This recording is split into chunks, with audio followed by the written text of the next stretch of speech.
Bismillah ar-Rahman ar-Rahim. Assalamu alaikum and a good evening, ladies and gentlemen, brothers and sisters in faith. My name is Mike Magid Abdullati. I'm the president of American Finance House Lariba, and on behalf of Lariba's shareholders, the board, the management, and the staff, it's my pleasure to welcome you all here to this special night of Laribas. We are gathered here on this beautiful, balmy Southern California evening, as you can tell, to commemorate the 11th annual Lariba Awards dinner.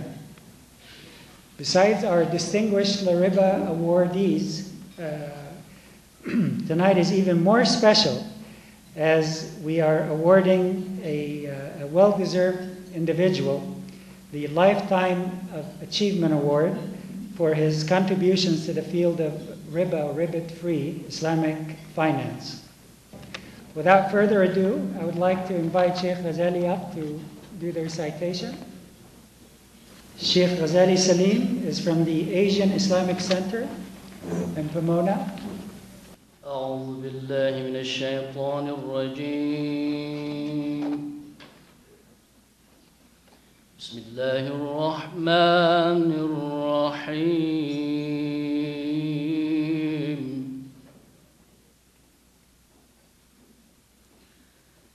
الذين ينفقون أموالهم بالليل والنهار سرا وعلانية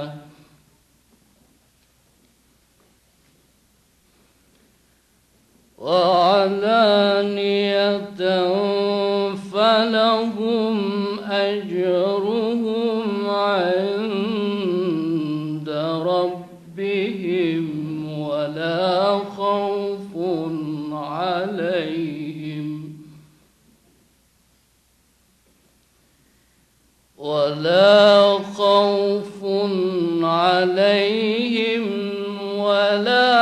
هم يحزنون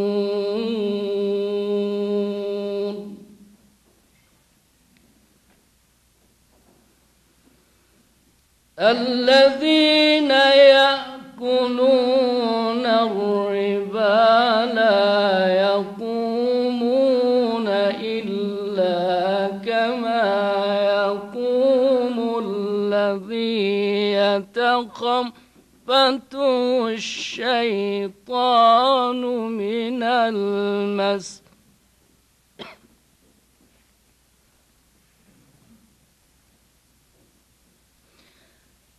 ذلك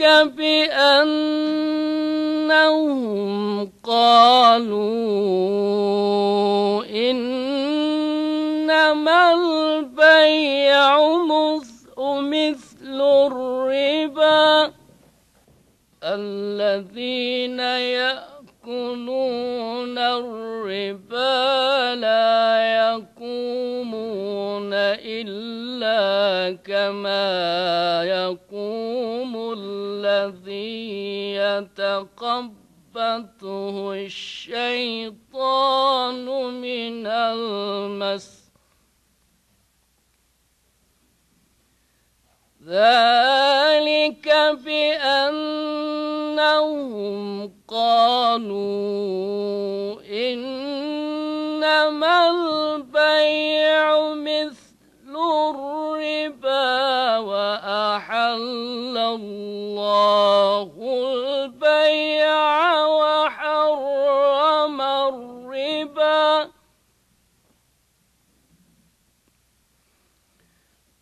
فمن جاءه موعظة من ربه فانتهى ما سلف فمن جاءه موعظة من ربه فانتهى فله ما سلف وأمره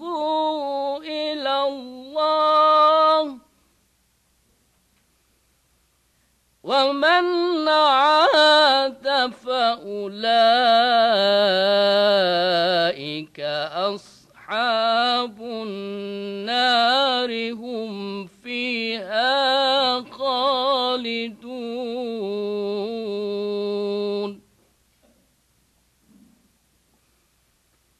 يمحق الله الربا ويربي الصدقات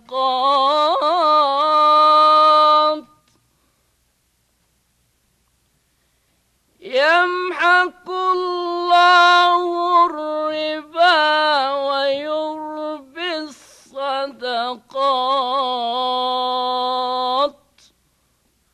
والله لا يحب كل كفار أثيم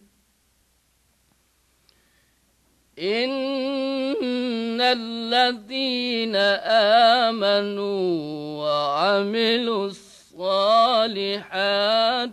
وأقاموا الصلاة وآتوا الزكاة لهم أجرهم عند ربهم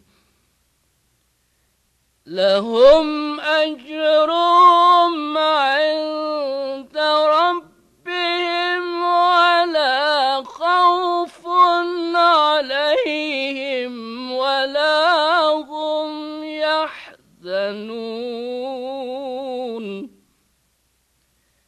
يا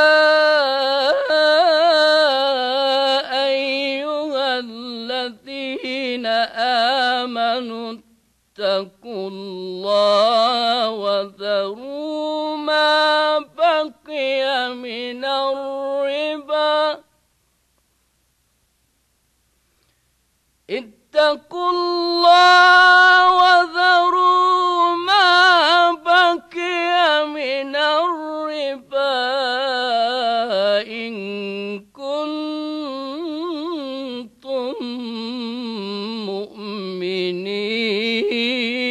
مؤمنين فإن لم تفعلوا فأذنوا بحرب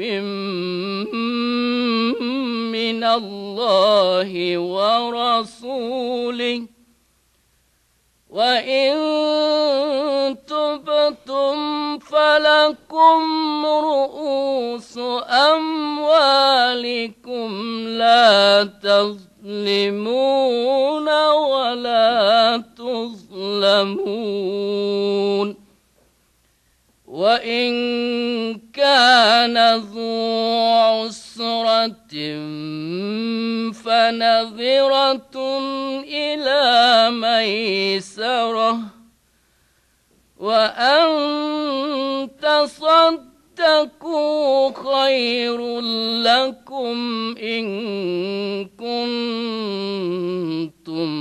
تعلمون واتقوا يوما ترجعون فيه إلى الله واتقوا يوما ترجعون فيه إلى الله ثم توفى كل نفس بما كسبت ثم توفى كل نفس ما كسبت وهم لا يظلمون صدق الله العظيم.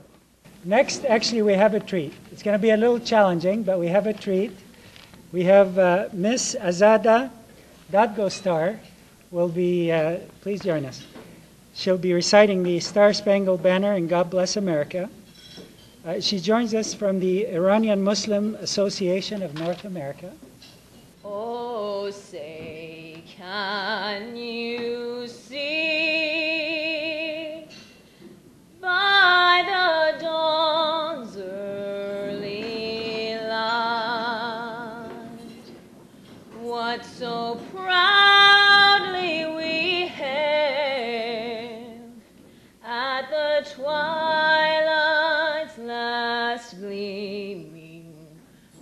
broad stripes and bright stars through the perilous fight.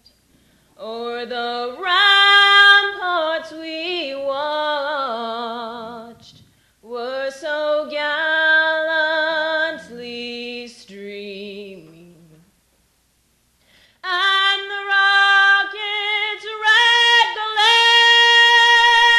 the bombs bursting in air, gave proof through the night that our flag was still there. Oh, say does that star-spangled banner yet wave o'er the land of the free and the home of the brave?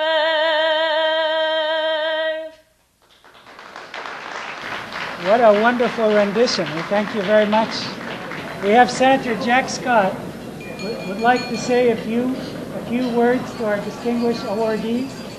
I may not be able to project quite as well as that beautiful voice of the young woman who just sang, but I am glad to stand before you to welcome each of you to this wonderful event. My wife and I have had the privilege of attending this event for several years now, and we have always been struck by the diversity of the crowd, by the warmth of feeling, and by the deep religious convictions. I was reading not long ago from George Washington, and in his words, even in the early part, he talked about religious liberty. And he mentioned not only Christians, but he mentioned Jews, and he also mentioned those, and in his writing, I believe, he said those who worship Mohamed. That was the way perhaps in the 18th century they expressed it. But we hope in America to open our welcoming arms to people of all faiths. And we have been particularly impressed by the contribution that had been made to our country in the last decades by those who have come to our shores and settled here of the Muslim faith. I have traveled to Muslim countries, Nigeria, Syria, to the country of Jordan, and I have always found a warm welcome there. And so to you who may be visiting us for the first time in the United States, as your state senator that represents this area, I want to tell you how much we welcome you, how proud we are of this particular organization, Lariba. Certainly, all faiths have indicated that God is our steward, that Allah gives us the material things that we have, and that He calls upon us to use them well. And so the fact that this organization has been a means of reaching out and blessing people with the use of money in a way that is in keeping with your faith. We applaud you for that. And I certainly, as a state official and as an American, we welcome you with open arms tonight to the city of Pasadena. Thank you very much.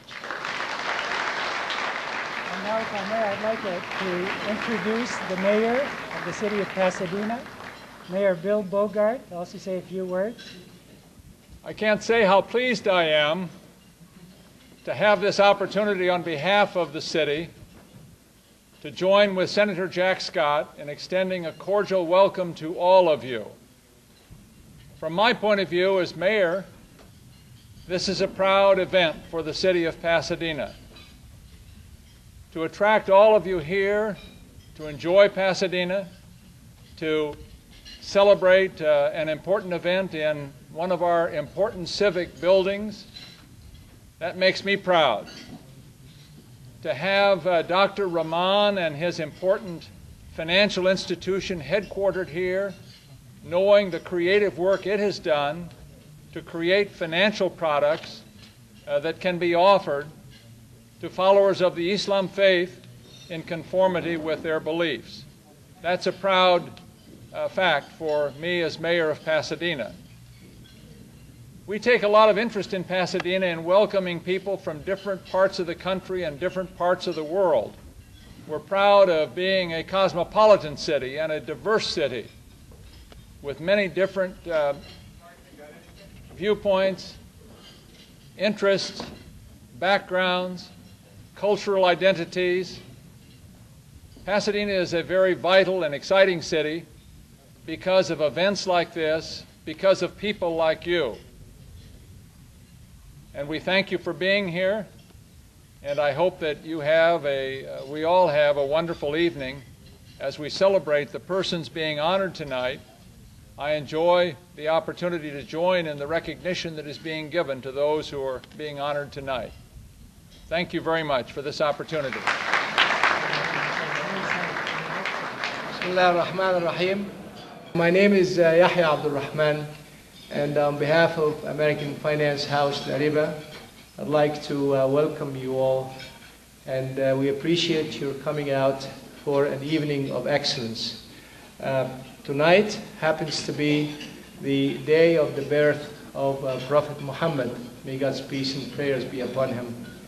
And we look at this event as an event of excellence, the excellence of the Prophet, may God's peace and prayers be upon him, as well as all of God's prophets from Adam and Eve to Noah to Abraham to his children Ishmael and Isaac and their descendants, all of them, including prophets Moses, Jesus, and Prophet Muhammad. May God's peace and prayers be showered unto them, and we pray that we will take them as our examples in conducting our lives, in developing our relationships, in serving people for a better life, so we can achieve excellence. So this is the night of excellence, and we hold it once a year. And we hope that from year to year we'll achieve more excellence. I have had the honor of knowing all of you. I can actually go through the tables one by one, and I can name all of you because all of you are friends of American Finance House Lariba. I'd like to first recognize our chief guest, His Excellency the Minister of Finance of Malaysia, Tan Sri Noor Mohamed bin Yakcop. Please stand up, and his wife, Mrs. Fauzia. And Tan Sri actually flew in Los Angeles last night, and he's flying back to Malaysia tonight. The flight leaves after midnight. Actually, last weekend, he spent it in Washington, D.C., so we are going to call him the weekender in America, finance minister. So we are very happy to have him with us. And I'd like to also introduce Mr. Keith Wright, our representative from Fannie Mae, who came to receive the award to Fannie Mae, and Mrs. Coletter Porter and Mrs. Donna Simpson. And we also have been honored to have with us many members of the diplomatic corps in the city of Los Angeles. And I was telling the mayor of Pasadena, Mayor Bogart, that it's just about time to invite the diplomatic corps to visit Pasadena. Maybe we'll have a diplomatic city in Pasadena for the diplomats. As a matter of fact, I don't know if you know this or not, Mayor Bogart, but the Consul General from Malaysia lives in San Marino. We got to bring him to Pasadena. Right. And I'd like to recognize the Honorable Handrio Kusumo Priyo and his wife. Please stand up. The Consul General of Indonesia. Consul General of Indonesia. And we have actually an Indonesian member of our community running the Islamic Center in the city of Azusa. And very happy, Rahmat Fayakol from Thailand, and his wife, Mrs. Fayakol from Indonesia. The Honorable Noor Mohamed Jadmani and his wife, the Consul General of Pakistan, the Islamic Republic of Pakistan, Jadmani. We have the Honorable Andrew V. Ippolito and his wife, the Honorary Consul General of Liberia, Sir Ippolito.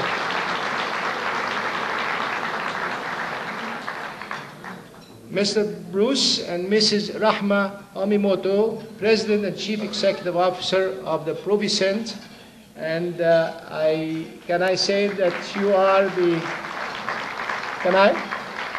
And I had the honor of meeting the Honorable Prime Minister of Malaysia, Mr. Badawi. And as a matter of fact, we prayed together at Masjid Umar ibn al-Khattab, and we're honored to have you with us. And she is his sister-in-law. Thank you very much. And Mr. and Mrs. Coppola, International Committee of Los Angeles, Mrs. Coppola and Mr. Coppola. Mr. and Mrs. Bobby Tate, Southern California Public Affairs Council. The Honorable Mohamed Shahul Del Islam and his wife, the Consul General of the Republic of Bangladesh.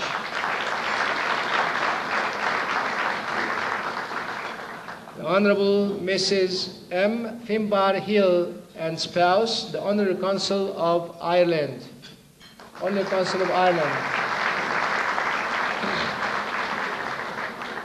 Mrs. Norma Sila Musa, Director of the Malaysian Tourism Promotion Board. Stand up again, please. Stand up again. Okay. Should we tell everybody to go to Malaysia? Yes? Wonderful. Very nice people. I'm honored to have known the Malaysians and been to Malaysia. They would capture your imagination. You should go and see what the brothers and sisters in Malaysia, very humbly, without too much noise, what they have done in a very short time. Mr. Karunanithi Rano, the Vice Consul of the Consul General of Malaysia.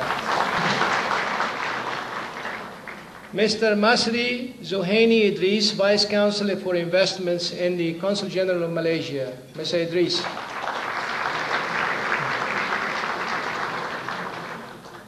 Mr. C.K. Lim, President of the Malaysian Association. Mr. Lim. The Honorable Muhammad Zulkifli Muhammad Noor, Consul General of Malaysia, and his wife, Mrs. Noor. Dr. Noor, actually.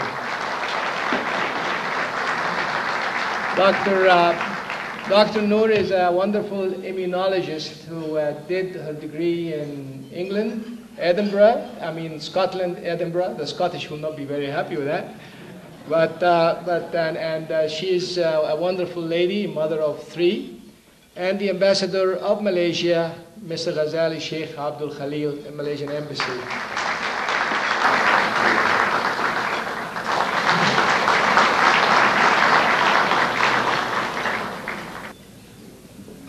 All right, we shall proceed with a video presentation about the American Finance House Lariba, and will be followed by the awards, and then the musical presentation will follow at the end. Nasrun, can we start?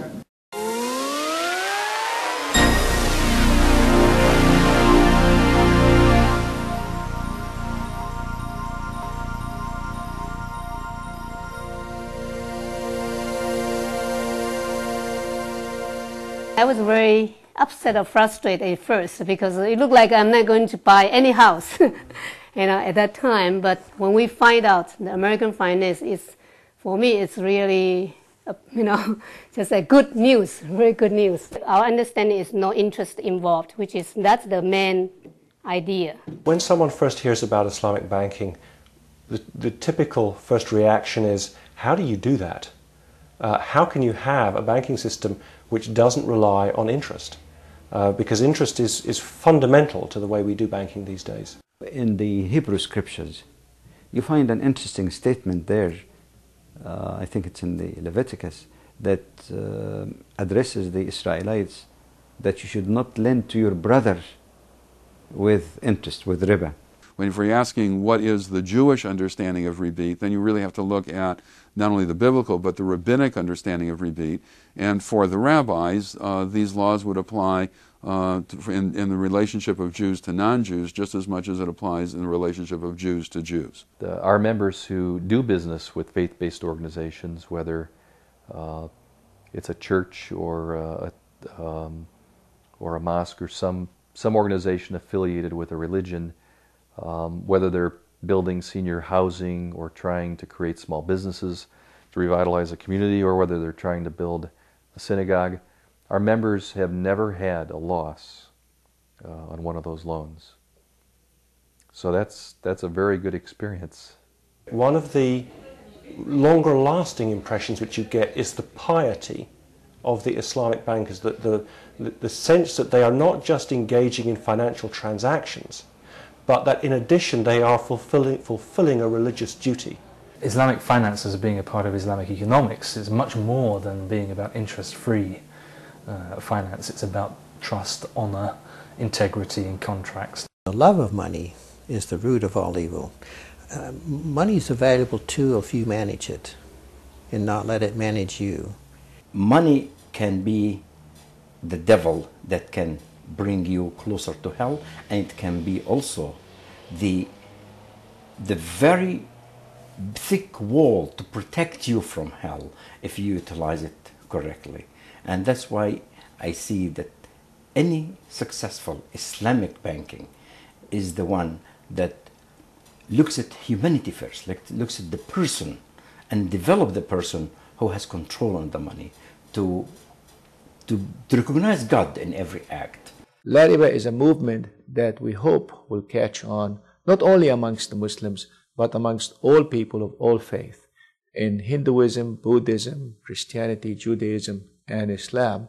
And it is a movement that looks at money as a tool, as a measuring device, not as something to be rented. Headquartered in Pasadena, California, American finance house Lariba is a faith-based financial institution. In 1987, a pioneering group of community members created this financial institution that has grown manifold since its modest beginnings. It has become the most recognized name in its field across the United States and around the globe. Islamic financing is a total concept of financing. It incorporates 3 or 4 different aspects. The first thing is it must be socially responsible financing. The second aspect is the rate of return that's used for the financing needs to be marked to the market. It cannot start from a predetermined interest rate or any interest index. And the third most important item is it needs to be asset-based. This interest also is known as rent on the money, which is prohibited in Islam and many other religions. We are out to disengage people's thinking in terms of riba or interest. We want people to think in terms of the economic viability of every activity they embark on. We make more of an effort than a traditional riba bank at looking at the property or the car to see if it's a good investment or not. Lariba is the only company in the world, and I say this without qualifications, that can reject your home financing or automobile financing application because it does not make economic sense. Lariba serves many of the states within the U.S., and we're looking to expand the canvas and cover the whole United States. We currently have offices in New Jersey, so to cover both coasts. We are the oldest community-owned financial institution in the United States. They come here to satisfy their faith. So that is more of an obligation on our side to give them the service that they require. We started with American financing company a long time ago.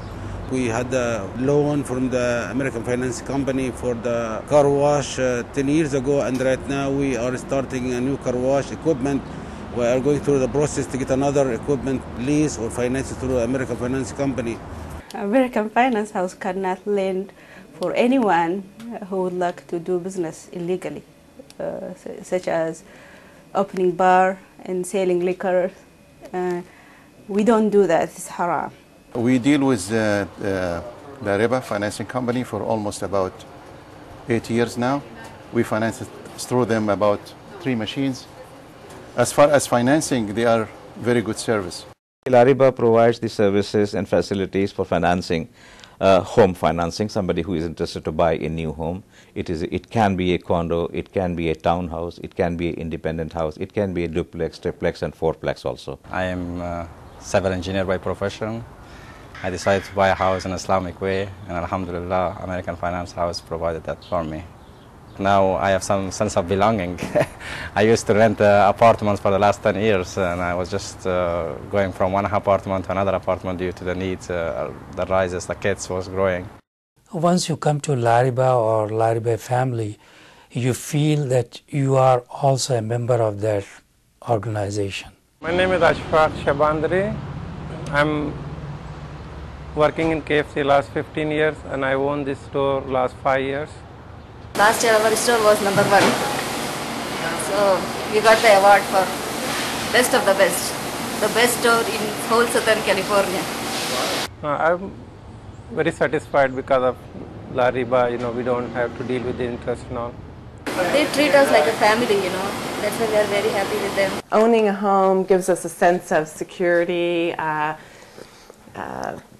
besides the fact of actually paying lower than what the going rents are in the area. We looked at interest rates and, to compare the interest rates, and in fact Lariba met the mainstream rates that were being offered. American Finance House will not deal with you the same way a regular lending organization will deal.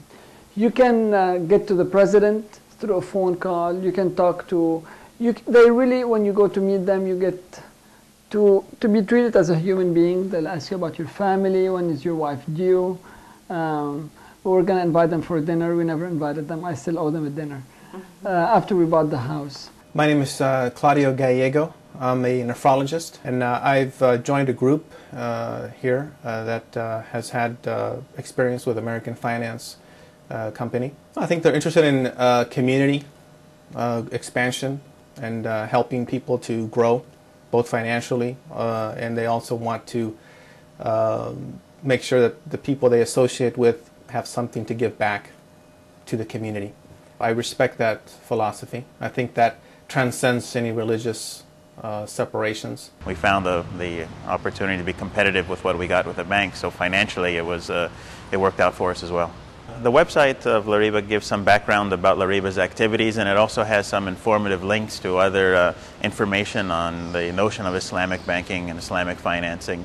So both the general background and specific projects of Lariba, their philosophy and their methods. And my first contact was through emailing them through their website as well. Honestly, I feel blessed to work with the people I'm working with. They're from all over the world, and of course they're very committed to our mission, to the company's mission. We believe we have something to contribute to America. We're proud to be Americans. We live here. This is our home. This is our children's home, and we're trying to deliver a better system, a better product that complements the traditional system out there. We are a specialized house, and we have a very recognized name as serious, innovative, high quality, transparent, American regulated finance company. The ultimate goal is to hopefully remove the word interest from every household in America. What if everyone said, we won't pay interest? Well, there is such a movement. In Dallas, ABC's Peggy Waymeyer. Interest is banned because under Islamic law, all parties to a financial transaction must share in the risks and the profits, and no party can be guaranteed a return at the expense of someone else. At this Muslim financial institution, one of a handful across the country, home buyers do not receive a mortgage. We've been very fairly treated by the American media, and we've received great enthusiasm. ABC News, a variety of newspapers. We've been invited to speak on public radio. I first got introduced to American Finance House when I moved to the United States from Kenya, and I had no credit history whatsoever. It was very hard to get any credit from anyone, and I was trying to establish myself to start my residency, and I introduced myself, and without any knowledge of him ever knowing me, he was willing to help me start or give me a loan without any collaterals on the Islamic principles. A community Lariba financier or Islamic banker is a person who doesn't only have money, but a person who is willing to sacrifice his own time, his own life, his own belongings to make sure that the community lives better. It's not only a matter of how much money you make in terms of return on your investment. It is how many assets have you helped accumulate? How many households have you helped open up? How many people have you made their lives better? How many people have you touched not only their vision, their aspirations, their spirits, their hearts, but touched their pocket, their wallets? Because you can tell them anything you want, but at the end of the day they say, well, what difference did it make in my life? Am I eating better? Am I dressed better? Am I driving a better car? Am I enjoying better health care? And that is what a community banker, community financier should always be looking for.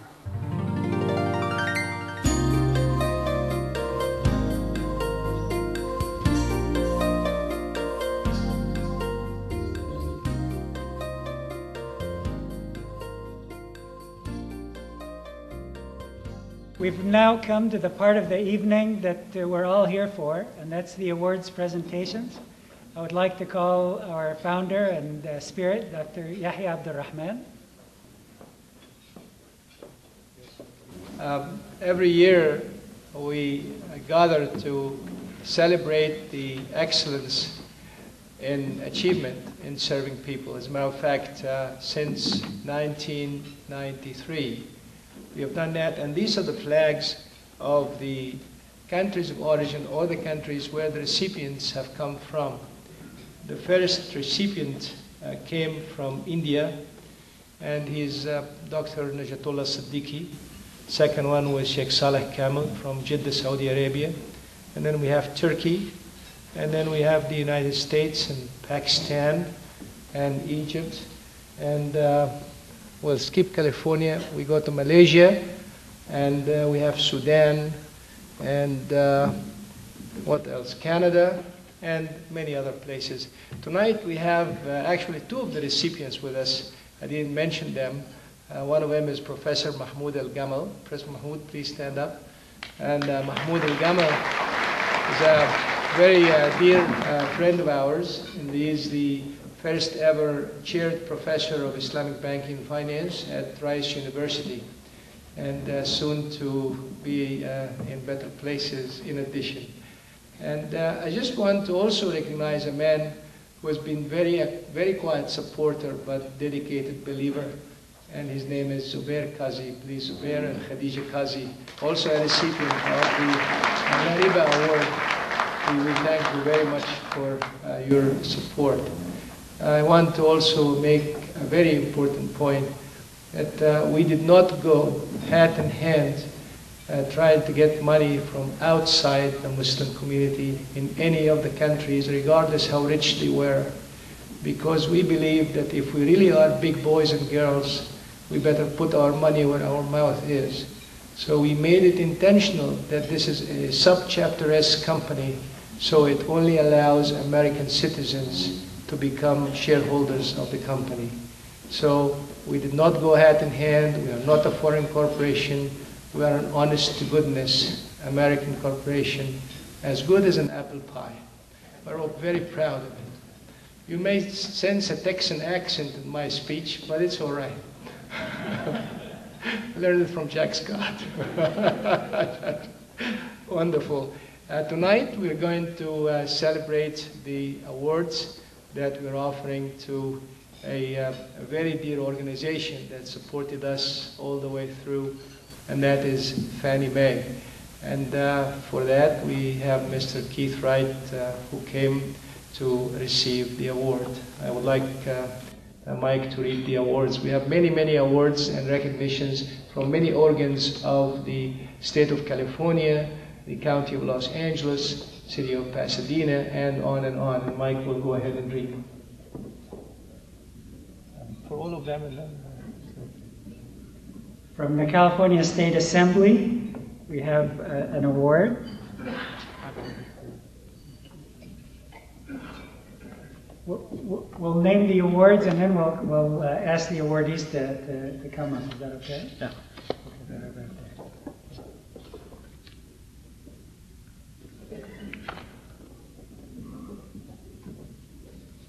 From the County of Los Angeles, we have a commendation.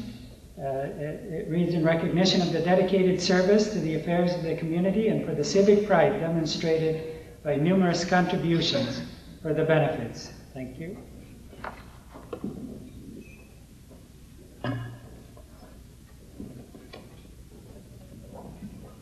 From the County of Los Angeles, the Sheriff's Department, also recognizing Fannie Mae and the representatives of Fannie Mae.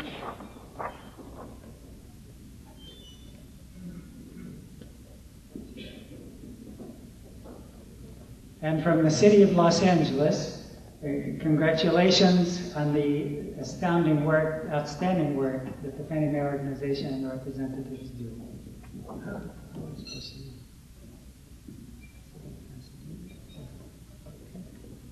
The award for the City of Pasadena is... Where's the City of Pasadena? Okay, can we ask, please, Mr. Wright, come up here. Mrs. Porter.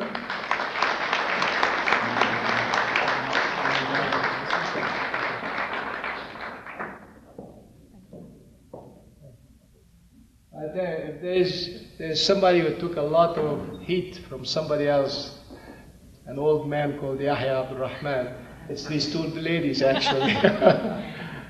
So I apologize to you publicly if I exerted a lot of pressure on you. I had a dream, and the dream was to first have a system where we offer financing to the community according to the Abrahamic faith in Judaism, Christianity, and Islam, and we achieved that, and we thank God for it.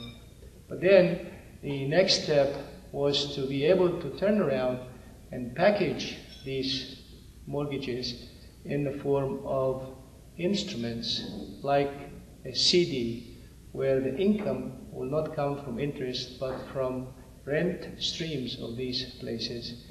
And through the hard work of these two ladies and the support of Fannie Mae, we pulled it through for the first time in the history of the world, actually. So please give them a hand to appreciate what they have done. Thank you very much. And I'd like to also, this is Coletter Porter. We'll open it up so we can take a picture together, please. And go ahead.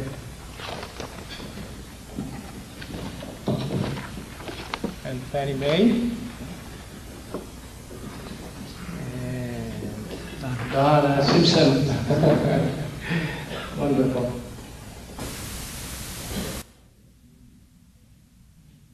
Thank you very much. Appreciate it. And then I'd like to go ahead and give the award, the American Finance House Award, while we're at it. And then you can give us a 2-minute speech so we can hustle with it. This is an award for excellence in community service that we started in 1993. And we're very serious about this award. The board of directors evaluates the real excellence and contribution everyone has done. We are not a marketing organization. We are an organization that serves people. We do not advertise. We don't send flyers. We do not put our advertisements in newspapers.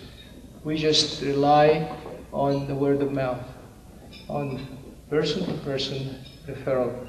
And our website, and we thank God for it, is visited every night by somewhere between 600 to 700 visitors.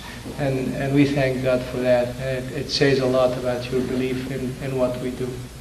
So I'd like to recognize what you have done to us, Fannie Mae. I hope next time the chairman of Fannie Mae will come and visit us to thank him personally. And thank you. If you have a few words, sure, please. I will be Yeah. happy to. Thank you very much. Well, thank you, Dr. Rahman. Before we talk a little bit about why we're happy to receive this, is the mayor still here? I met the mayor earlier. Maybe he had to leave. But I was thinking maybe before I leave Pasadena, I might work with the mayor to put together some petitions to see if we can get Dr. Rahman elected as the UN General Secretary. I'm absolutely... Don't you think he'd make a wonderful United Nations Secretary? On behalf of Fannie Mae, very happy to be here in Pasadena tonight at almost 1 o'clock a.m. to accept this award. East Coast time is almost 1 o'clock for me. Piece of cake, Dr. Rahman said. And it's not because Fannie Mae is perhaps one of the largest non-bank financial organizations in the world. And it's not that I'm happy to be here because since our inception, we have serviced over 58 million Americans with homes. And it's not because of the fact that every day all across America, Fannie Mae is working somewhere on behalf of the American home buyer.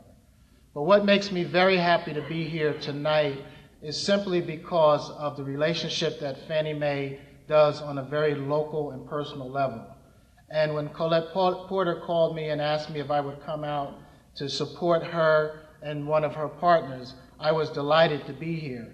And it didn't even bother me that I knew that Dr. Rahman wanted Frank Raines here. But I promise you, I have more hair than him. You try me. I keep trying until I make it. Okay, all right. I was told that you were very persistent. But it is important for our organization to work very, very close with the local community. And so the work that Donna Simpson and Paulette do here in Pasadena, the work that other Fannie Mae folks do throughout the United States, it does us good to be able to come together and celebrate. And I'll just close by saying, Dr. Rahman, this week at Fannie Mae in Washington, we held for our employees what we called a little pep rally. And that's because from time to time, big organizations, we have our share of critics. And so to keep us focused on the good work that we're doing, our chairman, Mr. Raines, decided just to have a day, a pep rally, to charge the troops up. I'm happy to say that when we go back and Donna and Colette put these pictures on our home site, this award will do more for our entire organization than any pep rally that we could give for ourselves. So on behalf of Fannie Mae and the 4,500 employees, I say thank you very much.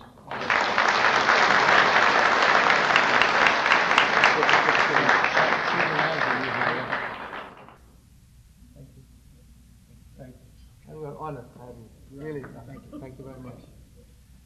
Now, Coletter Porter is a persistent person. She attended this function 2 years ago, actually, and we were honoring their competitor, smaller organization. I will mention the name. And then she said, you know, how come you're doing this? You're not working with us. So we started a relationship that produced even much better achievement than anything else that we have ever dreamed of. Colette is a mother of two, a beautiful young man and a beautiful young lady. How old is she? 4 months. 4 months now? Yeah, I haven't seen her, but I've seen your son. Okay. Thank you. Thank you very much. 2 years ago I was here and I sat way back there and thought one day maybe I'll be way up here. And we've had a lot of good fun making that happen. Thank you for your kind words tonight. Thank you, Mike, Donna and I are extremely grateful to be recognized by the American Finance House Lariba, and it's very extraordinary to be recognized individually in addition to having your employer recognized, and we are very, very honored. So to the entire Lariba team, thank you very much. We're very grateful. It's been a very interesting journey working with the American Finance House Lariba to establish this partnership with Fannie Mae. From the very beginning, I knew this customer was different and very special.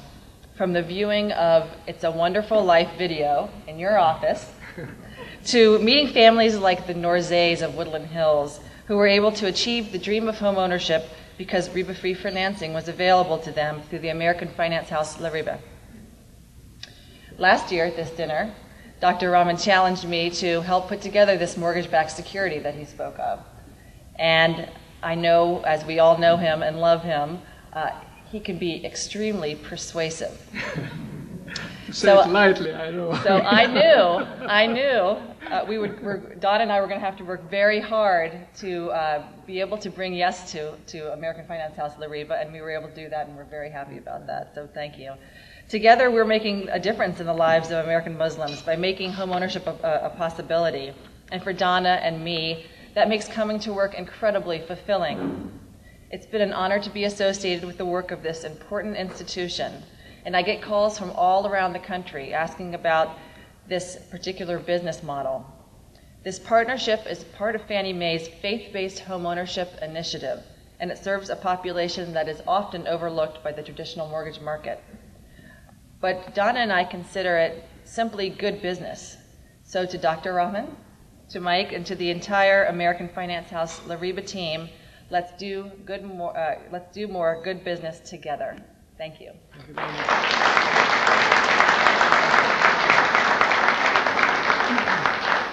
Donna, want to say a few words? No. 2 minutes? No. She's with me. She's with me. Thank you. Donna has done a wonderful job. And what we have done at the American Finance House, we're doing now at the Bank of Whittier, actually. So we will repeating their success story here. And I think you're going to publish something in a booklet. Yes, actually tomorrow, Keith Wright is going to be speaking on a panel, and I'm going to make a plug for that because he's going to be talking more broadly about Fannie Mae and the work that we're doing with American Finance House Lariba, our partnership, and what Fannie Mae does in the area of faith-based lending and partnerships in that regard. He's going to be also talking and sharing with you some publications that we've recently published that feature families that have benefited from the riba-free financing through American Finance House Lariba. We've got 2 different publications that we're very proud of, and we're very proud to feature your customers because they're an important customer of ours. So we'll have those available. We're bringing copies tomorrow. Thank you. Okay? Thank you very much. Appreciate it.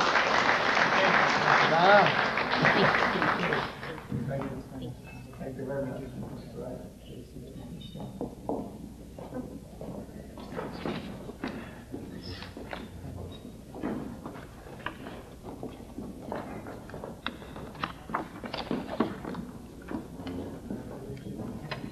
Now we come to the next part of the event that only happens occasionally, sometimes every 3 years, every 5 years, every 6 years. And this is an achievement award that we call the Lifetime Achievement Award. And this is given to individuals who have done something out of the ordinary, something that is unusual, unthinkable, and through it they have changed the lives of millions. In 1997, my footsteps took me to Hong Kong to attend the International Monetary Fund meeting, World Bank meeting that was in Hong Kong. And at the time, the currencies in Asia were dropping like rocks. Thailand has been spending all of their foreign reserves to buy their currency back to ebb what's happening. And then Hong Kong experts said it will never happen to Hong Kong. I smiled and chuckled. And then came Malaysia. And Malaysia, in the beginning, they agreed to take the bitter pill of the IMF until the man at the helm of Malaysia, may God give him long health, his name is Prime Minister Dr. Mahathir Mohamed, and that shows you the value of an intellect leading a nation, an intellect, a person who's educated, who can listen, who can learn. And he made Malaysia the only country in the world ever to do exactly what IMF did not advise them to. IMF said go left, he said no, we'll go right. IMF said do this, no, we'll do this. And today Malaysia, case study is taught at all the top business schools because it was the only country that rescued its economy, protected their reserves, and in the same time never borrowed from the IMF. And when we sat down in the board of directors, we said, how can we recognize this? How can that be recognized? An annual award is not enough. So in the year 2000, we were honored to give the first ever Lifetime Achievement Award to His Excellency, the Prime Minister of Malaysia, Dr. Mahathir Mohamed.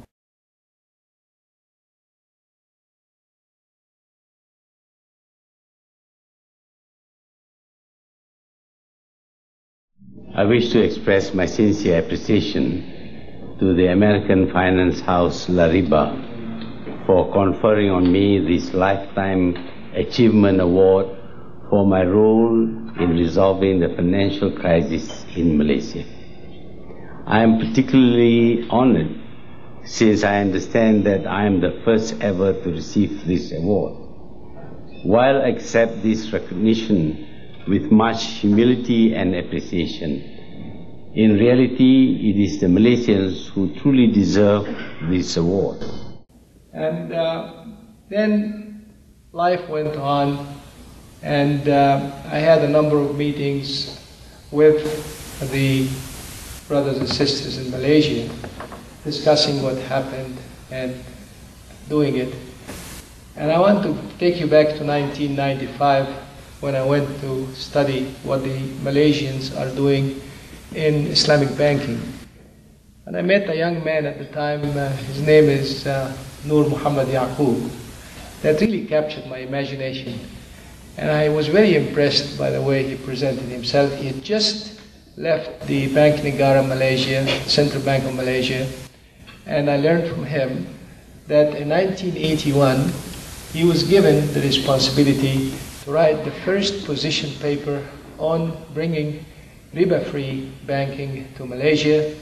And upon these recommendations in 1983, the first ever Bank Negara or central bank supported riba-free banking started in a bank called Bank Islam Malaysia Berhad.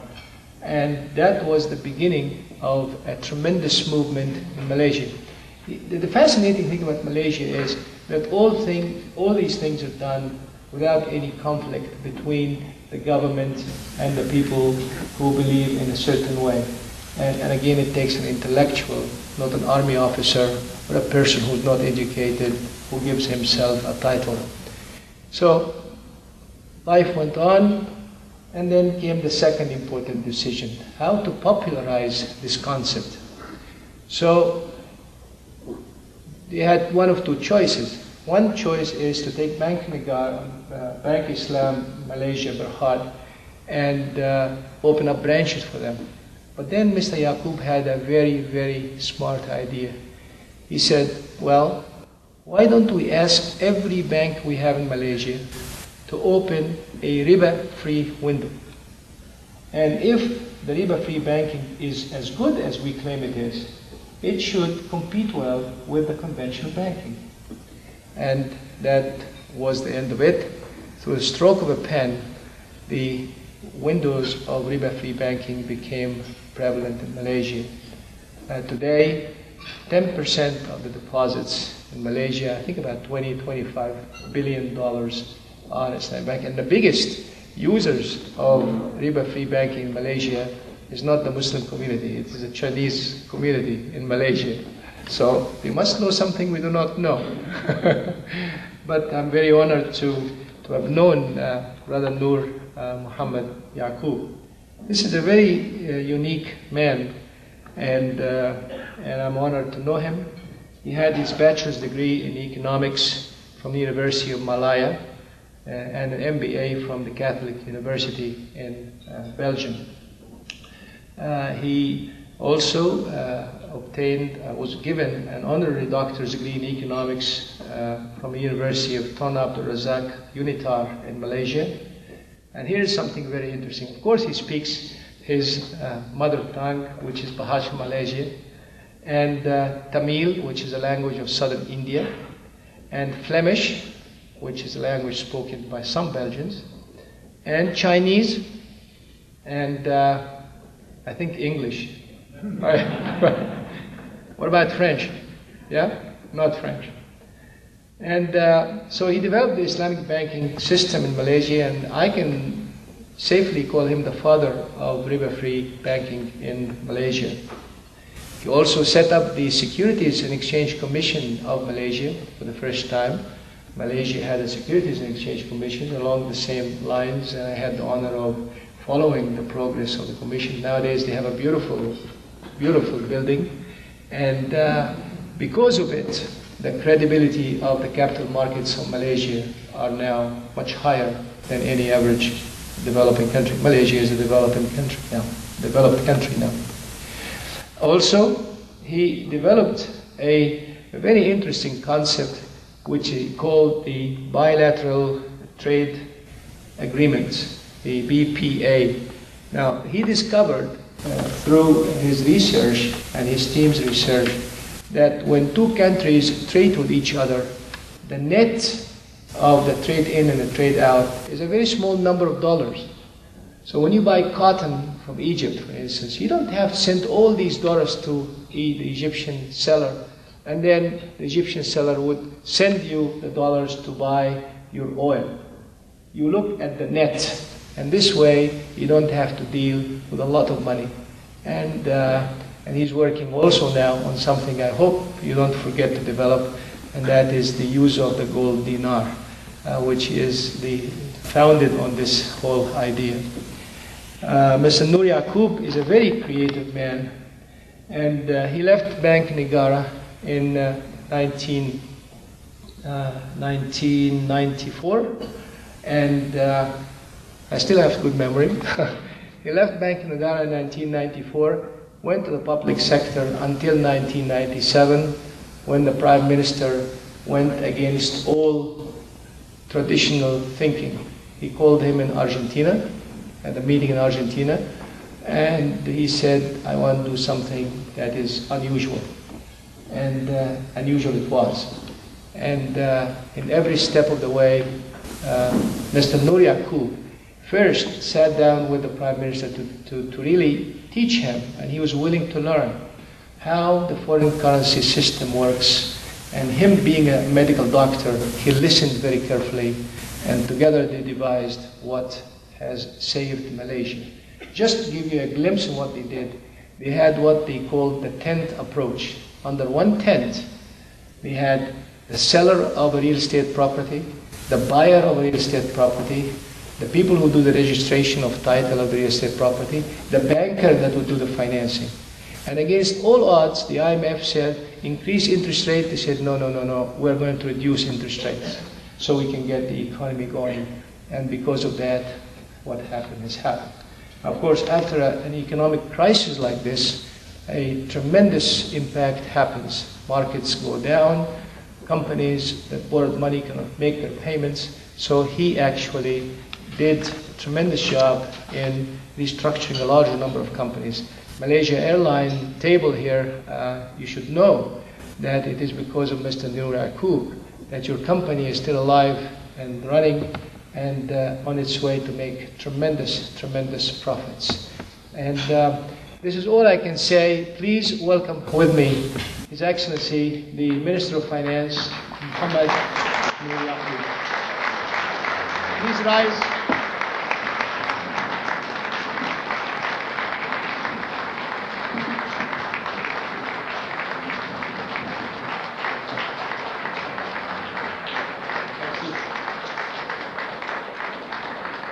Thank you very much.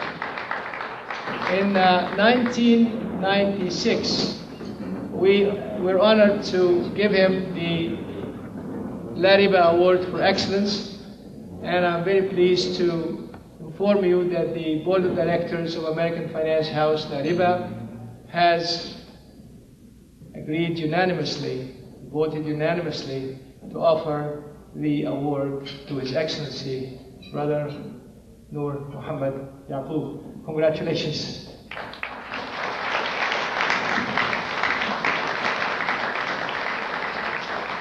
But more will be done. I want to show you a picture from history in 1996. Let us see how Brother Yakcop, he didn't look much different actually then. Let's look at him.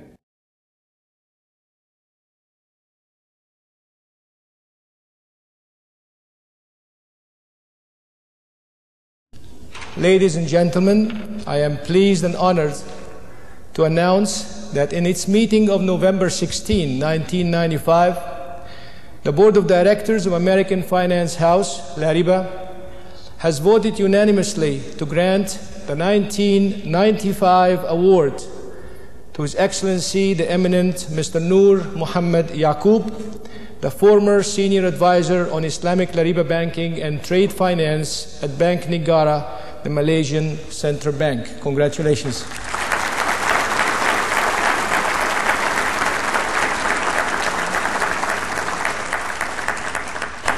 And I'd like to congratulate you. And I would like to get your better half, Fawzia. Sister Fawzia, or the titles in Malaysia are very interesting. Yeah, that's enough. Puan Sri, Fawzia. Sister Fawzia also did some very distinguished work during the Bosnian crisis, when, of course, we have forgotten what happened in Bosnia, but she has overseen the process of moving many, many orphans from Bosnia and many people that lost their family from Bosnia and brought them over to Malaysia. And it was very interesting to meet Bosnians, Europeans who spoke Bahasa Malay in Malaysia. And Sister Fawzia, we're honored to have you, and we thank you very much for coming. Let's get the awards.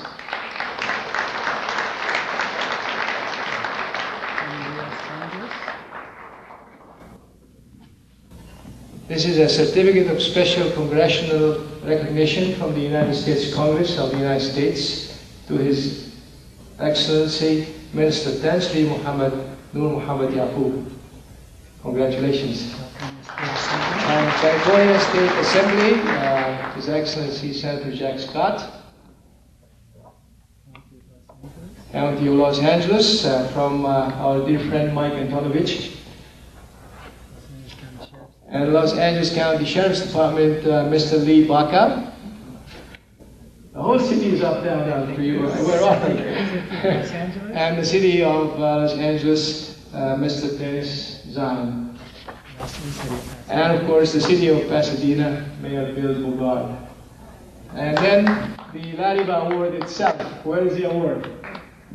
Thank you very much. So this is an eagle that's waiting to get the catch, right? So please accept it.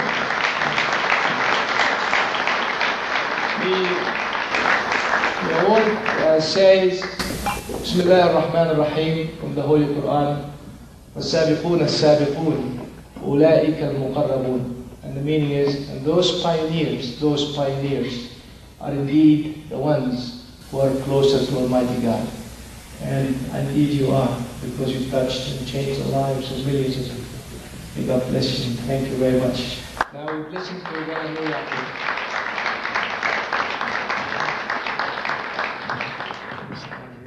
Bismillahirrahmanirrahim.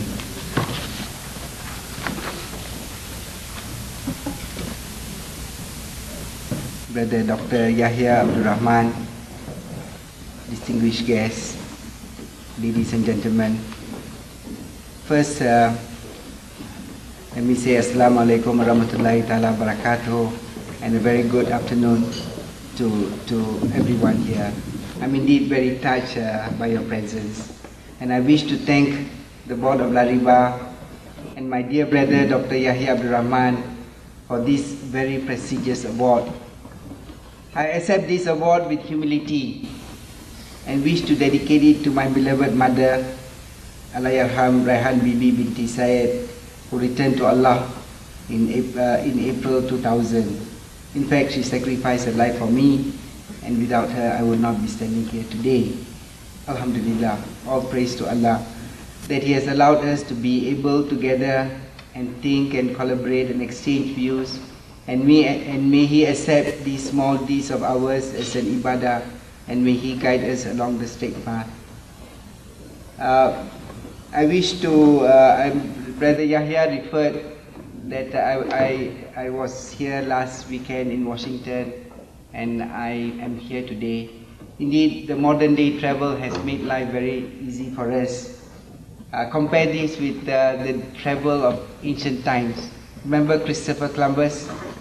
Christopher Columbus set sail from Spain and wanted to go to India. He didn't reach India.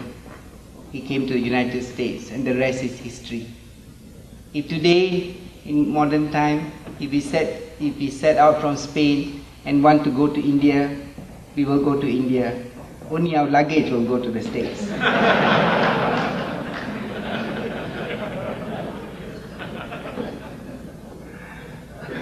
Ladies and gentlemen, I also support the idea that Brother Yahya Abdul Rahman would be a very suitable candidate for the post of UN Secretary General, because he is such a fantastic man, a man with such a sincere heart and full of goodwill for mankind.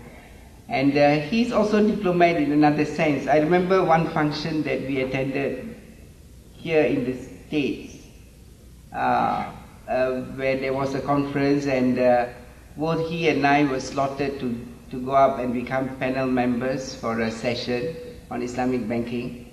But before our session, there was another panel, and when that session ended, these panel members did not go down because they were just hugging and kissing each other.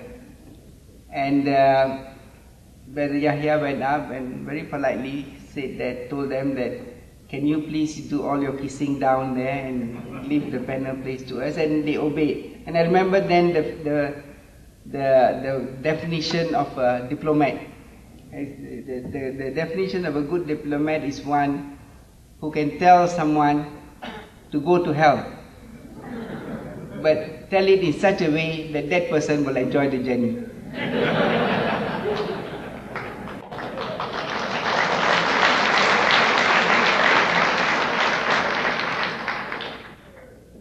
Ladies and gentlemen, I just wish to share with you today a little bit about my country, Malaysia, and how we have progressed over the years. I have a written text, but I do not want to read from the text today. I just want to briefly describe where we came from, where we are today, and where we intend to go.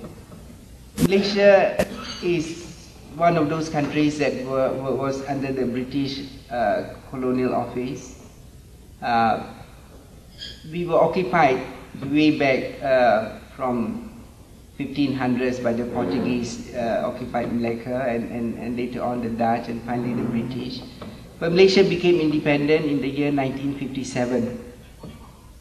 Many countries became independent in 1957, and many people thought that we will be one of those countries which became independent, and which eventually, because of the racial mix and because of lack of expertise and experience, will not be able to develop and grow. In fact, Malaysia is a very interesting country because only 50% or so, slightly above 50% of the population are Muslims. We have a significant number of Christians, significant number of Hindus. We have in the racial mix, we have the Chinese, the Indians, the Malays, and Christmas is celebrated, Chinese New Year is celebrated. The Indian festivals are celebrated. Sometimes it's a problem because we think we have too many holidays. But we took this racial mix as an advantage rather than a disadvantage. The leaders that we had from 1957, Tunku Abdul Rahman, ensured that the policies that were implemented was such that the races came together, worked together as a team, and the country, so that the country will be able to grow. And one of the things that we ensured from the very beginning was that the country's growth must be equitable. While we make sure that we spend money on infrastructure and education particularly, 25% of our GDP still goes to education. We make sure that that growth is distributed in such a way that the less advantaged, the poorer sections of the population get a bigger slice of the growth. So our philosophy is, of course, never to take from Paul to give to Peter. So we decided from the very beginning that we will not take from Paul to give to Peter. What we will do is we will use the concept of an expanding pie. As the pie expands, the original pie will remain as it is, but that portion which expands, we will give a little bit more to the lower income groups, to the poorer section of the population, so as to lift the quality of life of the poor, and eventually, of course, to eliminate poverty altogether. In 1957, when we became independent, our rate of poverty was 50%, 50. Today, with the help of God, we have reduced it to 5%, and very soon our Prime Minister, Dato' Sri Abdullah Ahmad Badawi, has publicly declared that our intention is to reduce it to zero as quickly as possible.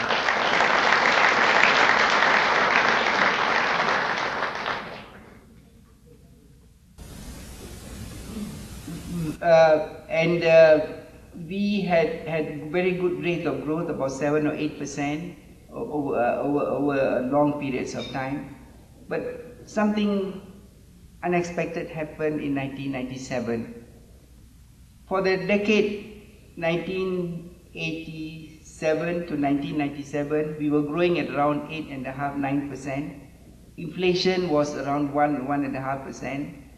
Unemployment was not a problem at all. There was full employment. We had very little foreign loan in the country, and even the little foreign loan that we had, we made sure that we prepaid, not repaid, but prepaid earlier. And one of my jobs in central bank was, of course, to prepay these loans. I remember my boss, the governor then, one day called me and said, look, our external reserves are rising. We have a number of foreign loans. Why don't we just prepay these loans? And I remember going to many countries and prepaying the loans. And I remember going to Japan and to this particular bank, and we told him that we have this loan and we want to prepay it. The Japanese banker said, no, you cannot prepay the loan. So I asked him, why can't we prepay the loan? He said, because in the loan document there's no prepayment clause. So I said, okay, but can you allow us to be flexible to prepay? He said, no. You cannot prepay because we want Malaysia's name in our loan books. That's how good your quality is. So I came back and told that to my boss, the governor of Central Bank, and I saw tears in his eyes. The governor has passed away since then, but I saw tears in his eyes. He was so proud and so happy to be a Malaysian that although we want to prepay, there are people who want our name to be in the loan book. That was how good we were and how careful we were with money. And yet, something happened in 1997. Our currency, which has been very stable for more than 2 decades, at around 2.5 ringgit to $1, suddenly started to fall, plummet really, and was going to become 4.8. And there was this joke going around that Soros told Dr. Mahathir, see you at 5. Not 5 o'clock, but 5, exchange rate of 5 to $1. That was a joke. But the ringgit was not doing well, and the stock market was coming off, and we can't understand why this was happening. But we realized that the way the international structure of the currency trading was such that large amount of funds were shorting the ringgit. And we thought that one way to get out of it is perhaps to introduce some measures into the country to stabilize the situation, and then so that we can grow and recover. And what we did basically was to come out with these measures, which were considered unconventional, and peg the ringgit, and make sure that people were not able to borrow the ringgit to short the ringgit. And once having done that, we started doing what it takes to reduce interest rate. And as Brother said, we organized the property market, for example, in such a way that we had the property sellers giving deep discount, we had the banks giving 100% loan, the government gave waivers on all taxes and legal fees, etc. And we did everything that we could. We actually micromanaged the economy to bring recovery. In Malaysia, we had to do this particularly because we are a multi-religious and multi-racial country. If we don't have the economic growth, we have economic downturn and economic disaster, the political, social fabric of the country, the harmonious relationship with the various races could also be affected, and we didn't want that. So thank God, and with the help of God, of course, we were able to overcome that crisis, and that crisis is one cycle away, and now we are once again on the road towards prosperity and recovery, and our relationship with all. And one of the strength of Malaysia is that we are not a very ideological country. We are a very pragmatic country. We will do what is good for Malaysia, we will do what is good for mankind, and we believe really in prosper thy neighbor policy. We believe that if our neighbors do well, if the other countries in the world do well, we will do well, God willing. And I'm often asked this question nowadays, that China, are you not worried about the threat of China? I said no, because our philosophy is, the Malaysian philosophy is, if our neighbors do well, we will do well. And I always quote this example. We sell palm oil, and the Chinese in China, their consumption of palm oil is less than the international average. And there are 1.2 billion Chinese in the world, as you know, and the number is growing. As we speak, the number of Chinese are multiplying. So if every Chinese in China takes 1 spoonful of palm oil more per day, actually Malaysians don't have to work. So although the policy of prosper thy neighbor, we speak from the heart and we are sincere, and from the altruistic point of view, it also is good for our economy. That's a good example. The other example is, as China and India prospers, we find that as the middle class grows, we find that more and more Chinese and Indians are coming to Malaysia as tourists. We of course have we have the sun, the sand, the sea, and we have what it takes to attract tourists. And as the Chinese and Indians and others, the Singaporeans, the Indonesians, the Thais, as they get richer and richer, they're spending more and more money in Malaysia on tourism. And so this policy of prosper the neighbor, while it is good, it is like a motherhood statement. This thing about goodwill and among mankind is good by itself as a principle. It's also good economics. So there's no reason for us to worry about what is happening in China, etc. And right now, with the new Prime Minister in charge, our main focus is to improve efficiency. What we have done since 1957 until now is to build the infrastructure. We have one of the best infrastructure in the world. Even we have one of the best roads traversing throughout the country, the rail, the port, and the transportation system. We have spent plenty of money on education, on schools, to make sure that there's a computer in every school, the computer lab in every school, etc. From here onwards, under the leadership of the new Prime Minister, we are emphasizing the software aspect of growth. We are looking at the quality of our growth and the quality of our life. We are going for zero. Our target is to have zero corruption. Corruption is very little in Malaysia, but even the little will no longer be tolerated. We are going for ethical values. We are going for change in management, and from here onwards, we are emphasizing performance-oriented culture in Malaysia.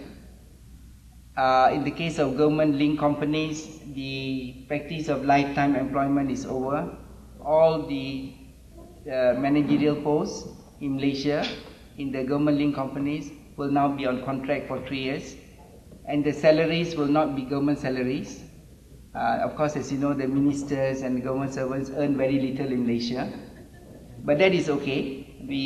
Some people will have to sacrifice for the country. But those who run our corporations where government has some interest, will be run like a private sector. They will from here on be paid private sector salary, market salary, and we are going to get the best that money can buy to run our telecom and our tenagas and our mass and our proton. And we are going to open it up to Malaysians of all races. And we can't get a Malaysian with the right qualification. We will get a non-resident, a foreigner to come and work in Malaysia. What we want basically is a culture of very high performance with just and reasonable wages. It is basically the American culture, and we are adopting the best practices from the world, and much of it is from the States, because in the States you pay the CEOs well, and you have ESOs and shares, etc. But of course they're also on contract, and if they don't do well, they go. We are also following that, and in terms of corporate governance, we are also following the best practices of the Securities Commission in the States and in other developed countries, and we hope that in this period we will bring in greater amount of transparency, greater amount of ethical financing, and a greater amount of competitive bidding. The Prime Minister has announced that from here on, the projects of the government will be by tender. It will be on open tender system, so that we get the best price, and it's the most objective way of giving out projects. So we are in a very exciting phase in our life, and I hope that all of you could one day come and visit Malaysia and see for yourself our country. And basically, I think this achievement, as the Prime Minister said, as the former Prime Minister said before, this award is not really for me. It's for this country, this great country called Malaysia. And with that, Brother Yahya, I do not know how to thank you. You have been so very kind and generous, extravagantly generous to me. May God bless you, and whatever return that I cannot give, may God guide you and bless you and shower you with His generosity. Thank you very much.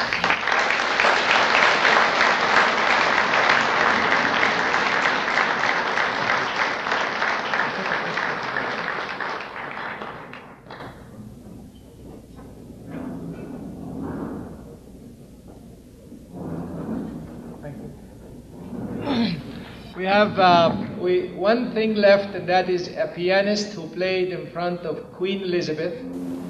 And he's a young man, a very talented young man. So please wait with us again for about 10 minutes, a maximum of 10 minutes. Zaid?